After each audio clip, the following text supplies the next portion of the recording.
할렐루야. 하나님께서 우리 모든 삶에 은혜를 더하여 주시기를 소원하고 또 축복합니다. 이제 내일부터 모든 우리 생활이 일상적으로 또 돌아가는 그런 날입니다. 한 2년 2개월 정도 우리가 코로나로 인해서 고생하고 아직도 코로나가 완전히 다 없어지는 아니었지만 그런 여러 가지 우리 국민들의 생활이나 또 이 코로나가 많이 또 약해져 있는 그런 상황에서 우리 스스로 조심하고 우리 스스로 방역하는 가운데 일상의 회복을 함께 하게 된 것을 또 감사를 드립니다. 우리가 이 산상수훈의 말씀 마태복음 5장부터 7장까지의 말씀을 우리 계속 나누고 있고 또 그 이후에도 우리 복음서의 말씀을 가지고 예수 닮기라고 하는 주제를 가지고 하나님의 말씀을 함께 나눕니다. 우리가 5장에 있는 이 오늘 48절의 말씀은 예수님께서 우리 가운데 결론적으로 주시는 말씀입니다. 예수님께서 우리 가운데 결론적으로 주시는 말씀이 뭐냐 하면 이 5장 48절의 말씀이죠. 한번 더 읽어보실까요? 그러므로 하늘에 계신 너희 아버지의 온전하심과 같이 너희도 온전하라. 이 온전이라는 말을 거룩이라는 단어로 바꾸면 우리 구약 성경에 계속해서 하나님께서 주의 종들을 통해서 그 백성들에게 권면하신 말씀 이런 것이 있습니다. 내가 거룩하니 너희도 거룩하라. 특히 신명기서의 말씀에는 계속 이런 얘기 나오거든요. 내가 거룩하기 때문에 너희도 거룩하라 라고 하시는 말씀이죠. 여러분 그러면서 하나님께서 우리 가운데 주신 그 말씀이 계명이라는 거예요. 이 계명을 지켜서 너희가 거룩한 자가 되라 라고 하는 거죠. 계명을 지켜서 하나님 앞에 거룩한 자가 되어져라. 이 계명을 어긴 자는, 계명을 지키지 못하는 자는 그럼 결론적으로 거룩한 자가 되지 못하고 범죄한 자가 되어서 하나님과 함께 있을 수 없다라는 그런 말씀이죠. 여러분 우리가 지난주에 우리가 이 바리새인의 의 또 서기관의 의보다 우리가 더 낫지 못하면 천국에 들어가지 못한다라고 하는 예수님의 말씀을 가지고 말씀을 같이 나누시면서 제가 이런 이야기를 들었어요. 하나님께서 우리 가운데 주신 이 계명이 불완전한 것이 아니다. 그런데 예수님은 마태복음 5장의 그 말씀에서 17절의 말씀에서 이렇게 이야기하시는 거예요. 마태복음 5장 17절 20절의 말씀에서 내가 계명을 폐하러 온 줄로 생각하지 마라. 내가 이 계명을 완전하게 하려 왔다. 이렇게 말씀하시는데 우리가 이 말씀을 함께 나누시면서 이런 말씀을 우리 함께 나눴던 것을 기억하시는가 모르겠습니다. 예수님께서 계명을 완전하게 하려 왔다라고 하는 말씀은 거꾸로 이야기하면 다른 각도에서 이 말씀을 이해하면 지금까지 구약 성경에 하나님께서 모세를 통해서 주의 종들을 통해서 주신 이 계명 하나님 말씀이 불완전했다라고 하는 것으로 이해가 되어질 수 있다라고 하는 것입니다. 구약 성경에 모세와 주의 종들을 통해서 주신 하나님의 말씀이 불완전하기 때문에 오늘 예수님께서 완전하게 하려 오셨다 이렇게 이해가 될 수 있는 이 말씀인데 그러면 우리가 한 번 더 또 이 말씀을 생각해 보면 완전하신 하나님께서 어떻게 우리 가운데 불완전한 말씀을 주셨을까라고 하는 것입니다. 하나님의 말씀은 완전한데 하나님이 완전하셔서 하나님의 모든 말씀은 완전하다고 성경에 계속 기록하고 있는데 그런데 어떻게 하나님께서 우리 가운데 불완전한 말씀을 주셨을까라고 하는 의문을 가지게 되는데 여기에 대해서 하나님께서 불완전하신 것이 아니라 우리 인간이 이 하나님의 말씀 앞에 이 계명을 지키고 순종하고 그렇게 해서 우리가 거룩한 존재가 되어지고 하나님 앞에 온전한 자가 되어져야 될 우리 인간들이 불완전하기 때문에 하나님의 이 계명을 지킬 수가 없더라라고 하는 문제죠. 하나님께서 우리 가운데 직접적으로 우리 죄를 심판하지 않으십니다. 성경에 보면 하나님께서 오래 참으신다, 인내하신다 이런 표현을 참 많이 써요. 이게 하나님이 가지고 계신 특별한 능력 가운데 한 가지가 뭐냐 하면 오래 참으십니다.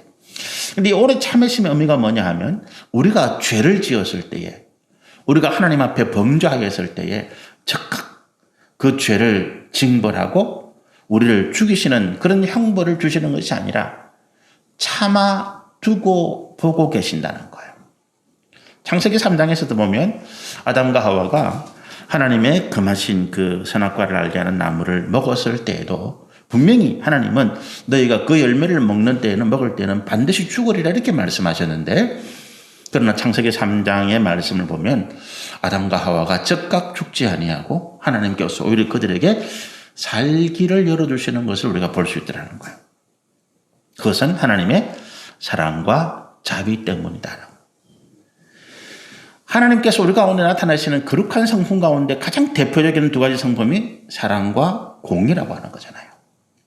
이 공의라고 하는 것은 하나님의 율법, 하나님의 말씀, 하나님의 계명을 온전히 지켜서 죄를 지은 자는 벌을 받고 또 그와 같이 순종하고 충성한 자는 상을 주시는 이것을 공의라고 말합니다.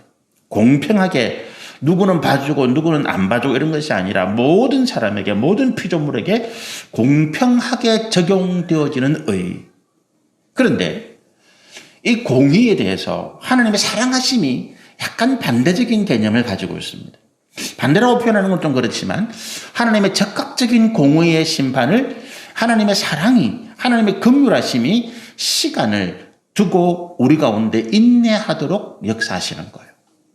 그래서 우리가 하나님 앞에 죄를 지었다 할지라도 우리가 적극적인 심판을 받지 않는 것은 하나님이 안 계시기 때문이 아니라는 거예요. 이 땅에 많은 사람들이 그런 이야기 합니다. 하나님이 계시다면 어떻게 세상에 이런 일이 있을 수 있나?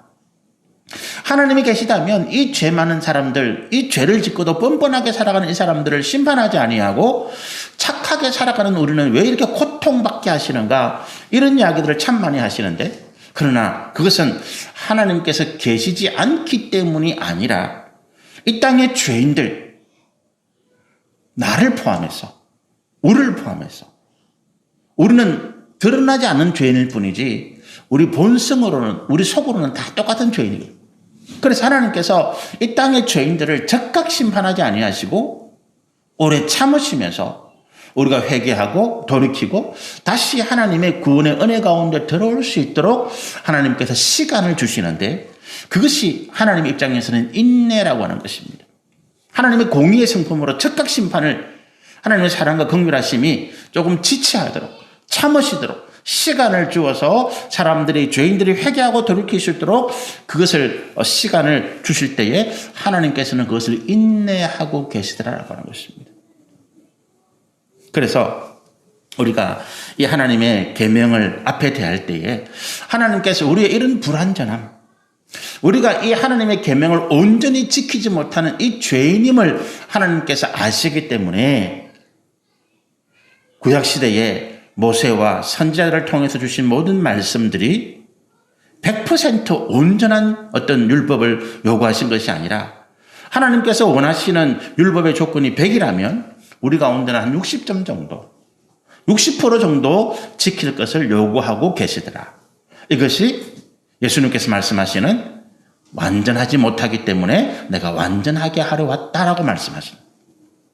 그럼 예수님의 그 말씀은 뭡니까? 이제 구약시대 모세와 선지자들을 통해서 주신 그 하나님의 말씀이 우리에게 60% 정도만 요구했다면 나는 이제부터 너희에게 100%를 요구한다라고 하는 그 말씀이잖아요.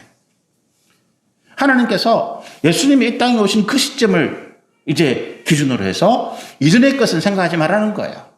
이전에는 내가 너희들을 60점이라도 내가 봐줬다면 이제는 60점 가지고는 안 된다는 거예요. 나는 너희에게 100% 온전한 율법의 순종과 말씀을 지킬 것을 나는 요구한다. 이 말씀이 마태복음 5장 17절에서 20절에 있는 나는 말씀을 폐하러 온 것이 아니라 완전하게 하려 왔다.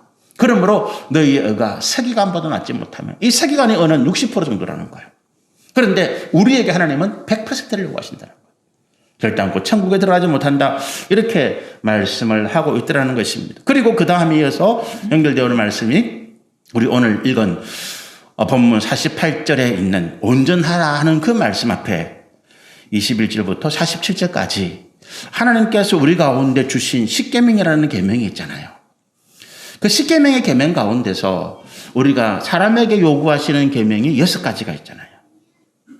5개, 5번째부터 10번째까지인데 내 부모를 공경하라, 살인하지 말라, 간음하지 말라, 도둑질하지 말라, 내 이웃에 대하여 거짓 증거하지 말라, 그리고 내 이웃의 물건을 탐하지 말라, 이런 대표되어지는 6가지 계명인데 오늘 21절부터 47절까지 우리가 읽어보진 않았지만 우리가 다 아시는 말씀이라서 읽어보진 않았지만 이 21절부터 47절까지 말씀 가운데 부모에 대한 공경을 조금 제외해놓고 나머지 살인, 간음, 도적질, 거짓 증언, 그리고 이웃에 대해서 물건을 탐하려고 이웃을 해하려고 하는 이 계명에 대해서 예수님께서 본질적인 요구, 지금 서기관들이 바리새인들이 그 당시 유대인들이 지키고 있던 그런 형식적이고 불완전한 어떤 모습 말고 오늘 하나님께서 우리 가운데 이 계명을 주시면서 본질적으로 요구하시는 100%의 요구하심이 뭐냐라고 하는 것들을 우리 가운데 말씀해 주고 있더라. 그러시면서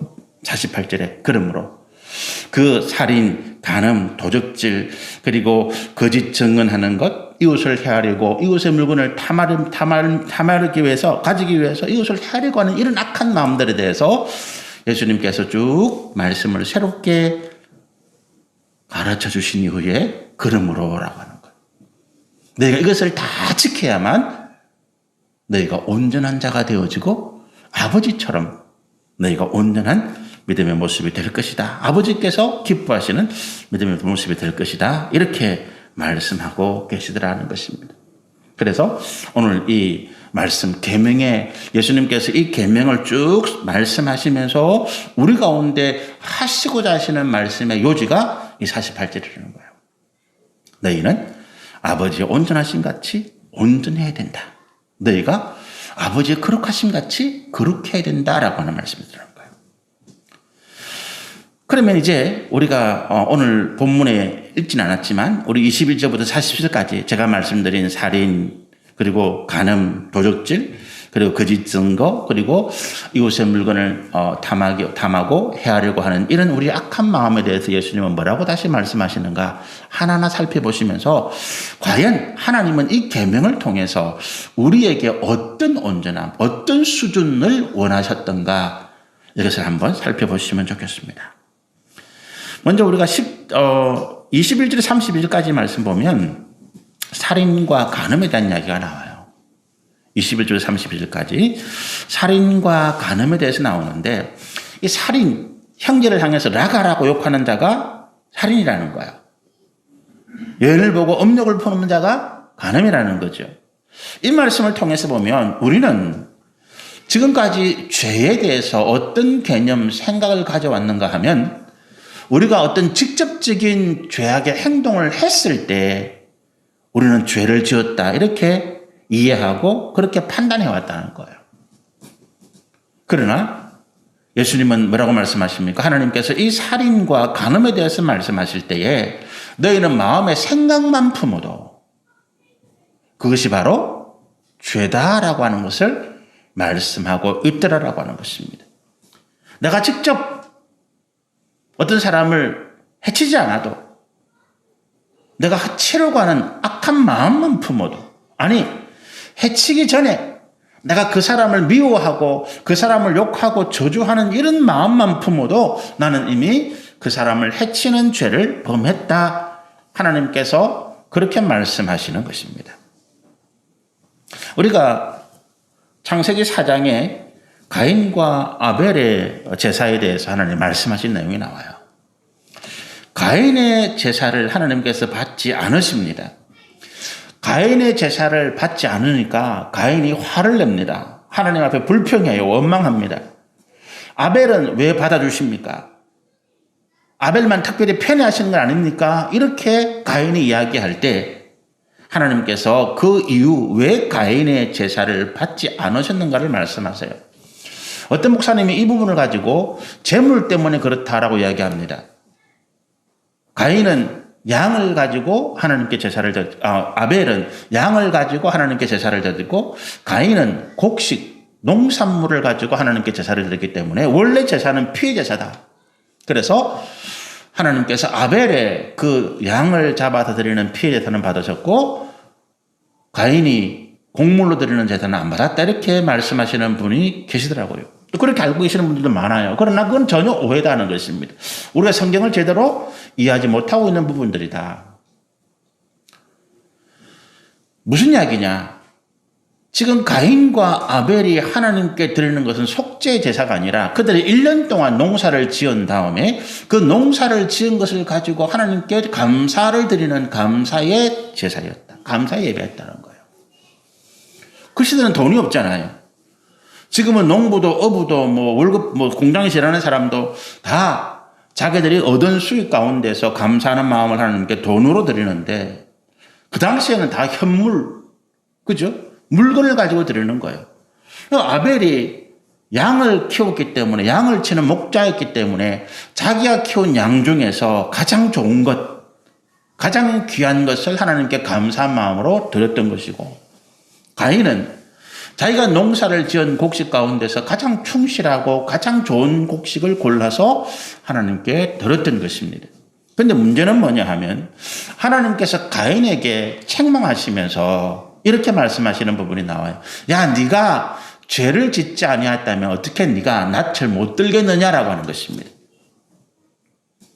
그러시면서 죄의 소원이 네게 있다. 이게 무슨 말일까요? 죄의 소원이 네게 있다. 네 마음 가운데 죄가 있더라는 거예요. 욕심이 있더라는 거예요. 원망이 있더라는 것입니다. 불평이 있더라는 것입니다. 형제에 대한 시기와 질투가 있더라는 거예요. 그것을 죄의 소원이라고 말합니다. 죄가 우리를 삼키려고 한다는 거예요. 죄가 네 문 옆에 딱 엎드려 있다가 네가 나오면 확 덮치려고 죄가 지금 기다리고 있다는 것입니다. 그러므로 너는 죄를 다스리라. 이렇게 하나님 말씀하시는 거예요. 이 말씀을 보면 이렇습니다. 가인이 하나님께 그가 지은 농사 지은 가운데 가장 좋은 것, 가장 귀한 것을 드린 것까지는 좋았는데 그걸 드리면서 그 마음 가운데 어떤 생각이 있었다고요? 그는 아벨을 시기하고 질투하는 마음, 그리고 원망하고 불평하는 마음, 그리고 더 하나님께서 아벨보다 나에게 더 좋은 것을 바라는 욕심과 탐욕이 그 가운데 함께 있었다라고 하는 것입니다. 하나님은 가인의 곡식 가운데, 가인이 들은 그 재물 가운데 있는 욕심과 탐욕과 죄악을 보셨고 그래서 그것을 받지 않으셨다라고 하는 거예요. 곡식을 받지 않은 것이 아니라 가인이 하나님 앞에 나와 있는 그 죄악된 마음을 하나님은 받지 않으셨다라고 하는 것입니다. 가인이 죄를 지었습니까? 우리가 말할 때 가인은 죄를 지은 자가 아니에요. 그러나 하나님은 그 가인의 마음속에 있는 동기를 보시는 거예요. 하나님은 가인의 마음속에 아직 드러나지 않았지만 그가 가지고 있는 시기와 질투와 원망과 불평을 보신 거예요. 그가 이것을 다스리지 못하자 결국 가인이 어떤 행동을 하게 됩니까? 자기 동생 아벨을 돌로 쳐 죽이는 살인을 하게 되는 것입니다. 그게 말씀이에요.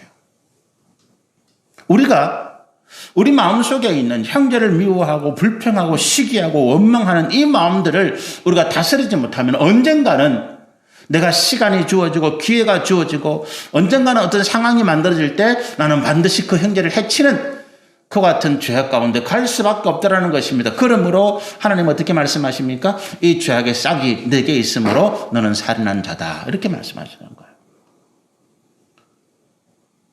우리 그런 생각 한 번씩 안 해보세요? 정말로 이게 완전 범죄만 있다면, 내가 들키지만 않는다면, 그럼 내가 뭔가 어떤 악한 죄를 한번 생각해 보는 경험들, 그런 경험들 여러분 어떠십니까? 저는 있었어요. 저는 있었거든요. 정말로 미워 죽겠는 사람이 있는데, 근데 그 사람을 내가 해치려고 하니까, 그 다음에 뒷감당이 내가 안 되는 거예요. 그 사람을 해친 다음에 내가 뒷감당이 안 되는 거지. 그래서 주저하고 안 하고 포기하고. 저 군대 있을 때 그런 경험이 있었거든요. 저를 너무 괴롭히는 고참병사가 하나 있었는데 군대에서는 총이 있고 다 있으니까. 근데 내가 그렇게 해치고 난 다음에 그 다음에 뒷감당이 내가 안 되는, 내 스스로 생각해봐도. 그래서 참았던 경험들이 있습니다.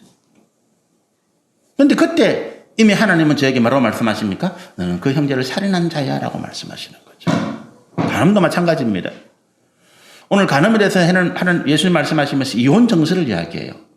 이 이혼 정서는 합법적인 겁니다. 법적으로 합법적으로 이혼할 수 있는. 그런데 예수님은 합법을 가장한 죄를 말씀하시는 거예요. 우리가 합법을 가장해서 죄를 짓는 경우가 얼마든지 있습니다. 역시 그 마음의 동기, 그 마음속에 중심에 있는 그 생각을 하나님께서 보고 계시는 것이죠. 그래서 우리가 이 이혼 정서 아니면 이 마음의 생각 또 더 나아가서 23절 24절에 보면 형제와 마음에 있는 원한을 생각 가지고 하나님 앞에 예물을 드리다가 그것을 생각나거든 즉시 화해하고 다시 드리라 이런 표현도 있는데 우리가 예물을 하나님께 올린다고 내 저가 사함받는다는 것도 아니죠. 모든 율법을 다 지키지 못하면 우리는 결코 용서받지 못한다라고 하는 것을 예수님께서 다시 말씀하시는 것입니다. 우리 33절 31절에 보면 거짓 맹세에 대해서 이야기합니다. 맹세하지 말라라고 하는 말씀이 있죠. 이 맹세하지 말라는 게 단순한 맹세가 아니라 내가 어떤 일에 대해서 확신을 가지고 내가 하나님을 두고 맹세하는데 반드시 이렇습니다. 저렇습니다라고 이야기하는 거예요. 그런데 우리가 구약 성경에 보면 믿음의 백성들 가운데 거짓으로 정인을 쓰고 거짓으로 맹세해서 악을 이루는 일들이 굉장히 많습니다. 이게 세상에서 일어나는 일이 아니라 하나님의 백성들 가운데서 일어나는 일들이더라라고 하는 것입니다. 성경에 여러 사건들이 있어요. 예수님에 대해서도 마찬가지잖아요.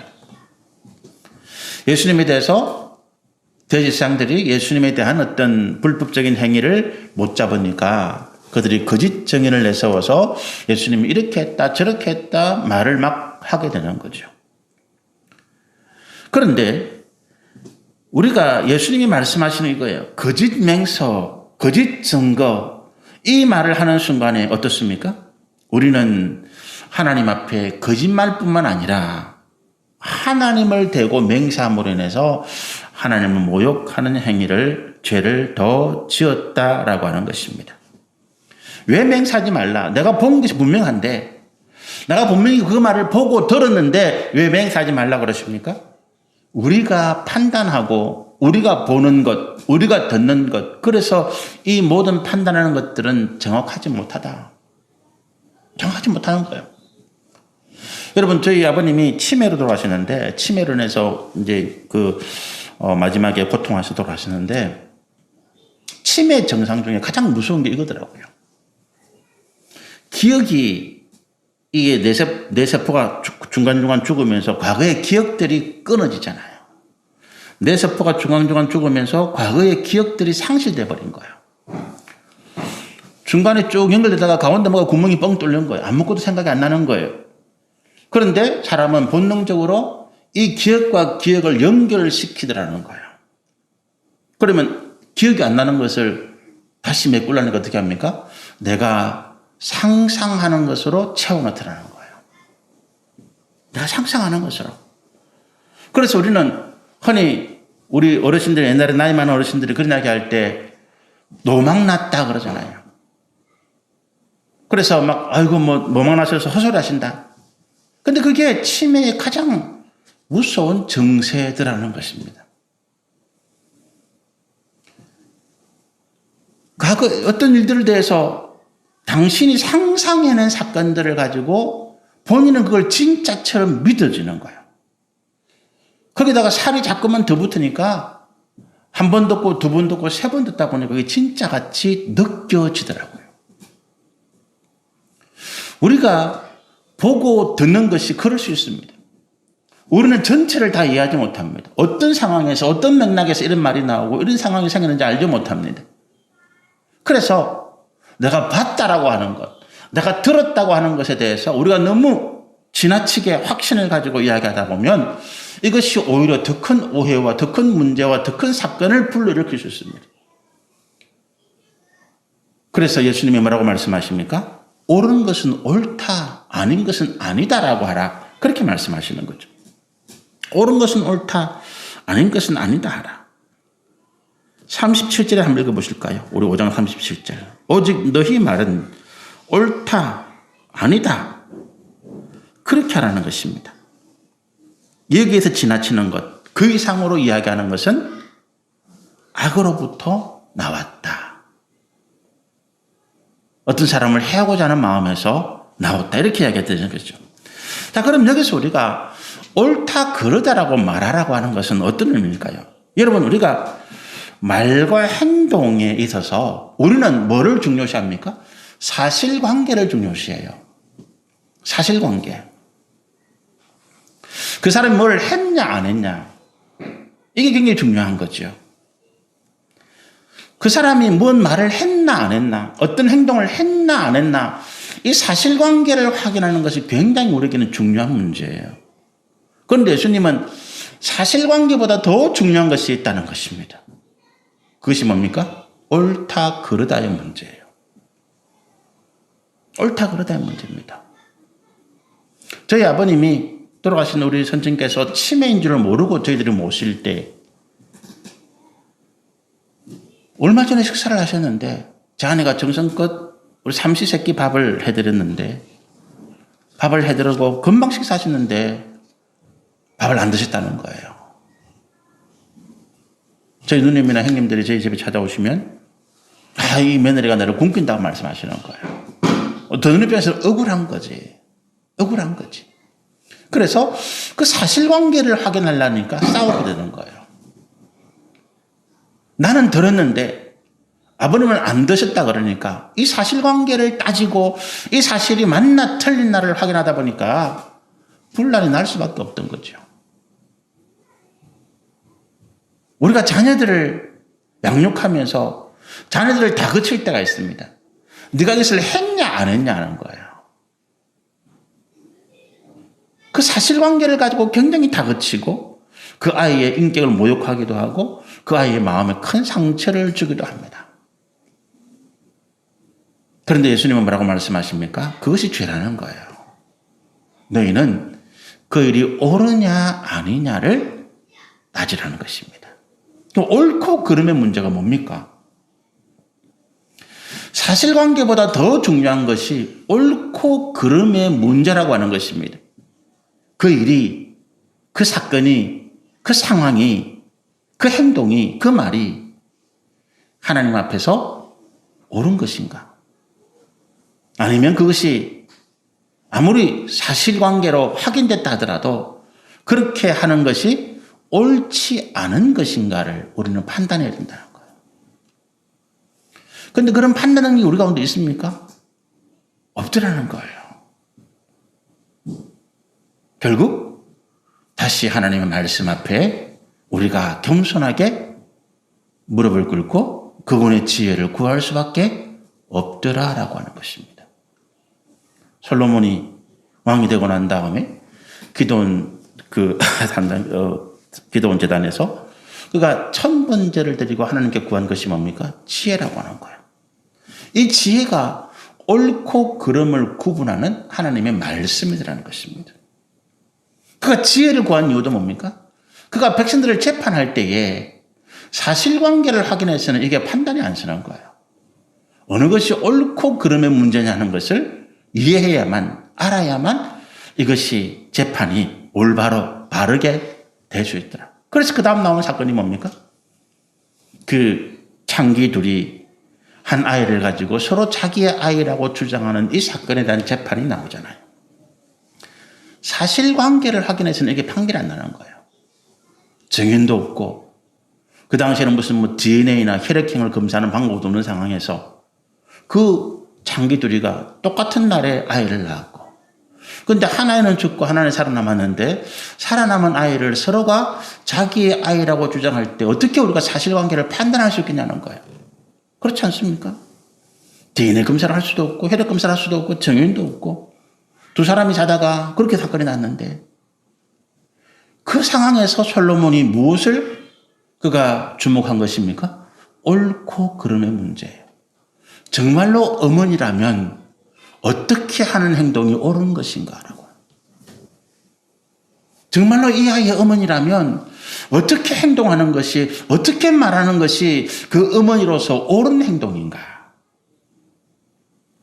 그 아이의 소유, 그 아이를 내 소유로 만들기 위해서, 아니면 내 아이가 아니니까 죽든 말든 상관없다고 생각해서 그 아이를 반으로 잘라서 나누어 주십시오라고 하는 그 어머니의 마음은 어머니로서 옳은 행동이 아니다라고 하는 거죠. 그렇잖아요. 그 아이의 생명을 정말로 사랑해서 그 어머니가 그 아이의 생명을 죽이지 말고 차라리 저 여자에게 그대로 주십시오라고 이야기할 때 그것이 어머니로서의 옳은 마음이다라고 하는 것입니다. 여러분, 우리가 사람을 판단하고 자녀를 판단하고 우리가 어떤 관계에 있어서 일어나는 행동을 판단할 때 옳고 그름에 대한 문제를 가지고 판단한다면 우리가 어떤 사실관계를 확인하고 그래서 사실관계가 어긋나기 때문에 책망하고 다투고 싸우고 원수되는 일들이 오히려 사랑과 화평과 긍휼과 은혜의 역사로 바뀌어지는 일들이 허다할 것이라는 거예요. 그런데 우리는 왜 그렇게 못했습니까? 우리의 불완전함 때문이라는 거예요. 우리 안에 이미 탐욕이, 우리 안에 이미 정욕이, 우리 안에 이미 악한 생각이 들어와서 우리는 옳고 그름보다 사실관계를 확인해서 그래서 그 사실관계를 따져서 나하고 마음이 맞는 사람, 나하고 마음이 다른 사람을 구분하고 나하고 마음이 맞는 나와 같은 편이라면 없는 사실관계까지도 꾸며내어서 그 사람에게 증거를 대어주고 정인을 쓰는 일들이 이 세상 가운데 일어나는 줄. 근데 옳고 그름의 문제라고 하는 거예요. 저는 이 말씀을 보면서 지금 한참 우리나라에 지금 가장 큰 이슈가 뭡니까? 정치적으로. 검수완박이라는 문제잖아요. 검찰 수사권을 완전히 박탈하겠다.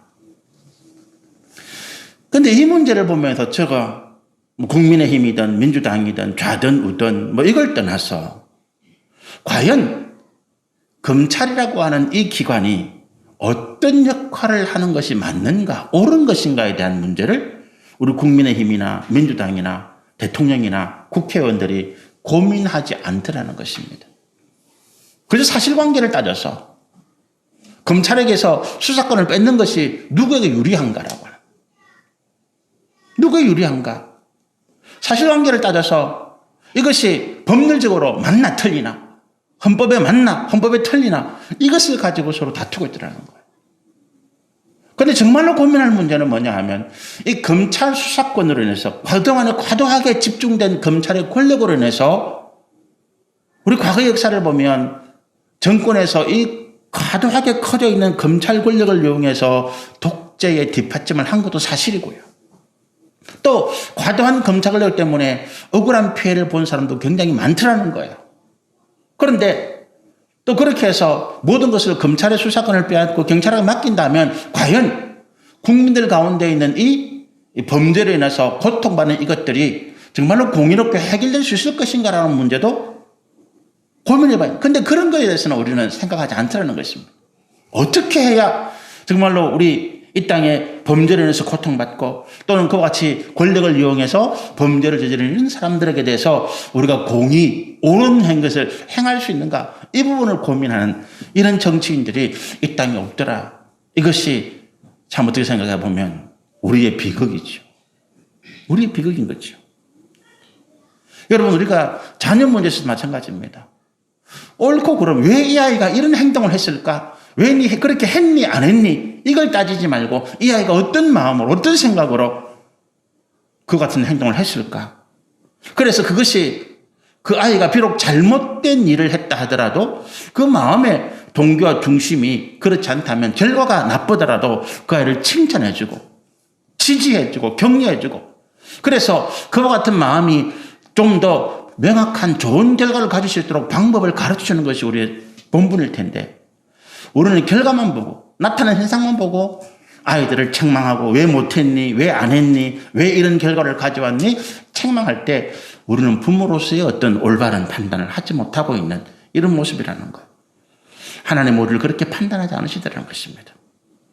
하나님은 우리가 나쁜 결과, 우리가 이 땅에서 어떤 원하지 않는 좋지 못한 결과를 가져왔다 하더라도 하나님은 우리가 어떤 동기로 어떤 마음으로 일을 하시는지 보시고 어떻게 하신다고요? 칭찬하시고 격려하시고 지지하실 뿐만 아니라 우리에게 지혜와 능력과 권세를 더하셔서 다음에는 그것을 좋은 결과를 낼 수 있는 방법으로 우리를 가르쳐 주시고 인도해 주시더라. 그래서 하나님은 30배, 60배, 100배의 결실이라고 하는 하나님의 크신 복을 우리 가운데 주시더라라고 하는 것입니다. 그리고 우리가 이웃 사랑에 대한 38절에 47절의 말씀 보면 이런 내용이 있습니다. 원한이나 인색함을 가지고 있는 것은 이웃 사랑이 아니다. 우리가 38절 42절에 보면 이런 말씀이 나와요. 눈은 눈으로 이는 이로 갚아라. 원한이죠. 나는 너에게 이르노니 악한 자를 대적하지 말라는 거예요. 누구든지 내 오른뺨을 치거든 맨뺨도 돌려대라. 이게 무슨 말입니까? 그가 악한 대로 당한 대로 갚하지 말고 더 당해주라는 것입니다. 그 이유는 좀 전에 말씀드리겠습니다. 또 40절에 보면 너를 고발하여 속옷을 가지고 자는 자에게 겉옷까지도 주고 누가 너에게 억지로 오리를 가게 하거든 그 사람과 심리를 가라. 그가 원하는 것보다 더 해주라. 이런 말씀이죠. 이웃에 대한 우리의 마음이에요. 이웃에 대한 우리의 마음입니다. 왜 그렇게 합니까? 그 43절 47절에 보면 예수님께서 이렇게 하라는 말씀에 대한 이유가 나와요. 43, 47절에 보면 이런 얘기입니다. 이방인들도 자기에게 잘해주는 사람은 사랑한다는 거예요. 우리가 사랑한다, 이웃을 사랑한다라고 이야기할 때 이방인의 사랑과 같아서는 하나님께서 기뻐하지 않는다는 것입니다. 다른 종교의 불교의 자비라고 하는 기독교의 사랑, 기독교의 그 하나님의 사랑과 완전히 비슷한 개념을 가지고 있는 이 자비라고 하는 개념이 있습니다. 자비는요, 단순한 사랑의 개념뿐만 아니라 그 불교에서 말하는 자비에는 구제와 또 시해, 도와주는 그 개념까지 포함되어 있습니다. 그 불교에서 말하는 자비는 단순히 서로 사랑하는 마음이 아니라 그가 어려운 것을 보고 그가 힘든 것을 보고 내게 있는 것을 가지고 도와주고 베풀어주는 이것까지도 불교에서 자비라고 하는 개념 가운데 들어가 있는데 오늘 우리가 하나님께서 말씀하시는 이웃에 대한 사랑이라는 것이 그냥 내게 잘해주는 사람, 나하고 코드가 맞는 사람, 내가 기뻐하고 내가 어떤 원하는 것을 주는 사람만 사랑한다면 이것은 사랑이 아니다라고 하는 것입니다. 그래서 예수님 말씀하시는 것입니다. 어떤 사람이 네 오른뺨을 쳐서 왼뺨까지도 대어주라는 것입니다. 이것이 이웃에 대한 사랑이라는 거예요. 이웃에 대한 마음이라는 것이죠. 그 사람이 내 오른뺨을 쳤어요. 뭐 때문에 쳤겠습니까? 오해든 아니면 내가 실수를 했던 아니면 나에 대한 악한 감정이 있었던 간에 그 사람이 나를 때렸을 때에 이것을 같이 맞싸우는 것은 사랑이 아니라는 거예요. 어떻게 하라는 거죠? 당해주라는 것입니다. 당해줌으로써 나는 피해를 받지만 나는 마음에 억울함이 생겼지만 그것을 누가 해결해 주십니까? 하나님께서 그 문제 가운데 개입하셔서 뺨을 만든 나에게 하나님의 위로하심과 은혜와 평강이 또 더 나아가서 나에게 뺨을 친 사람이 나에게 와서 무릎을 꿇고 용서를 구하는 놀라운 역사도 나타나더라는 것입니다. 불교의 자비는 우리가 그것을 시행하기 굉장히 어렵습니다. 그러나 이 하나님께서 말씀하시는 이 사랑이라는 것들을 우리가 지켜나가기 위해서는 뭐가 필요하죠? 내 능력과 내 어떤 권세, 내 힘이 부족하다는 것을 고백하는 일들이 필요한 겁니다. 저는 이 말씀 우리가 지금 제가 방금 우리 이 전체적인 말씀 마태복음 5장에 있는 이 계명에 대한 말씀을 쭉 읽으면서 가장 당황되고 가장 우리가 부담스러운 말씀이 한 구절이 있는데 그걸 한번 읽어보실까요? 29절부터 30절입니다. 한번 읽어보시죠. 만일 내 오른 눈이 너를 실족하게 하거든 빼어내 버리라. 내 백체 중 하나가 없어지고 온몸이 지옥에 던져지지 않는 것이 유익하며 또한 만일 내 오른손이 너를 실족하게 하거든 찍어내버리라. 내 백체 중 하나가 없어지고 온몸이 지옥에 던져지지 않는 것이 유익하니라. 자, 이 말씀을 읽으면서 굉장히 부담입니다. 내가 오른손이 범죄했습니다. 오른손이 어떤 사람의 물건을 살짝 집었다. 아니면 오른손으로 내가 어떤 여성의 신체를 만졌다. 범죄했지요. 예수님 말씀 뭡니까? 이걸 찍어내버리라는 거예요. 못하도록. 그럼 오른손 없으면 어떻게 합니까? 왼손도 있는데, 눈도 있는데, 입도 있는데, 이걸 다 빼고 없애라는 것입니다. 그럼 뭐가 남습니까, 우리 가운데? 남을 게 없어요. 이렇게 못하면 어떻게 한다는 거죠? 천국에 못 간다. 예수님 이렇게 말씀하시는 거예요. 이거를 제가 여러 고민을 하면서 과거에 이 말씀을 어떻게 우리가 이해하고 해석해야 될까? 이거는 비율까? 예수님께서 이 정도까지라고 하는 우리 가운데 어떤 한계를 주신 것일까? 그런데 예수님 말씀은 단호하게 잘라라, 빼라. 그렇게 말씀하시거든요. 그렇게 안 하면 너는 천국 못 간다, 지옥 가다 이렇게 말씀하신단 말이죠. 그런데 제가 이 산상수훈의 말씀, 예수님 닮게 다는 이 말씀을 하나님에 대한 마음으로 다시 이해하면서 이 결론이 왔습니다. 이 말씀 앞에서 우리의 고백이 뭡니까? 손드는 거예요. 손드는 것입니다. 하나님이 이 말씀대로라면 나는 도무지 구원받을 만한 자격이 없습니다. 손을 들어버린 거예요. 항복한 거죠. 하면 항복입니다. 공의예요. 눈을 빼라, 손을 잘라라, 네 온몸을 다 쪼각쪼각 내서 버려라. 이게 하나님의 공의잖아요. 그런데 뭐가 하나 남아있다고요? 하나님의 사랑이 남아있는 거예요.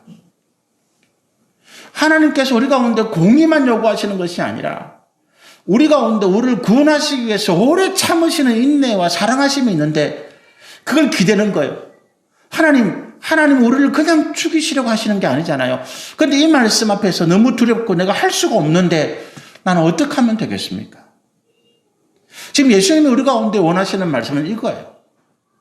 네가 항복하라는 것입니다. 네가 이 말씀대로 할 수 있겠어? 못하겠다는 거예요. 할 수 없습니다, 하나님. 그럼 어떻게 하라는 거예요?